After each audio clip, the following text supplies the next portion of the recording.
দেশে এই মুহূর্তে সবচেয়ে বড় আতঙ্ক ভূমিকম্প। শুক্রবারের ভূকম্প তো বেশ বড় আকারে ঝাঁকুনি দিয়েছে এবং সেখানে হতাহতের পরিমাণ সবারই জানা। আজ শনিবার দফায় ঢাকাতেই ভূকম্পন অনুভূত হয়েছে। সন্ধ্যার দিকে একটি বাড্ডায় আর একটি নরসিংদীর আশপাশের উৎপত্তিস্থল, এবং দুপুরের দিকেও একবার সাভারের বাইপালে, যেটাকে বলা হচ্ছে শুক্রবারের ভূমিকম্পের আফটার শক। এভাবে 2 দিনে 3 থেকে 4 বার কাঁপল বাংলাদেশ। এখন ভূমিকম্প হয়ে যাওয়ার পরে মানুষ আতঙ্কিত হবে।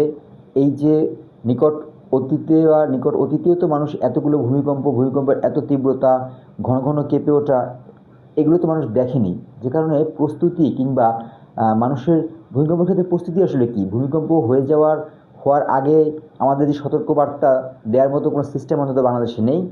হয়ে যাওয়ার পরে কি হতে পারে, আমরা কি ভূমিকম্প সহনীয় কোনো অবকাঠামো তৈরি করেছি? বিশেষ করে ঢাকায় যে এত এত এত এত ভবন হলো, এর কোনোটাই কি ভূমিকম্প সহনীয় বা ভূমিকম্পের চিন্তা করে বা ভূমিকম্প মাথায় নিয়ে করা হয়েছে? কোনোটাই করা হয়নি। অর্থাৎ ভূমিকম্প হলে পরে কি হবে, ভূমিকম্প সহনীয় অবকাঠামো করার বিষয়ে বাংলাদেশে অন্ততপক্ষে কোনো ধরনের কোনো অবকাঠামো তৈরি করা হয়নি। এখন মানুষ তাহলে ভূমিকম্পের ক্ষেত্রে কী হতে পারে, যতটুকু করার ক্ষেত্রে চিন্তা করা যেতে পারে সেটা হচ্ছে ভূমিকম্প হওয়ার সময়টাতে নিরাপদ স্থানে যাওয়া কিংবা ভবনের যে জায়গাটাতে পিলার আছে সেখানে দাঁড়ানো, এই ধরনের কিছু টেকনিক আপাতত করা যেতে পারে।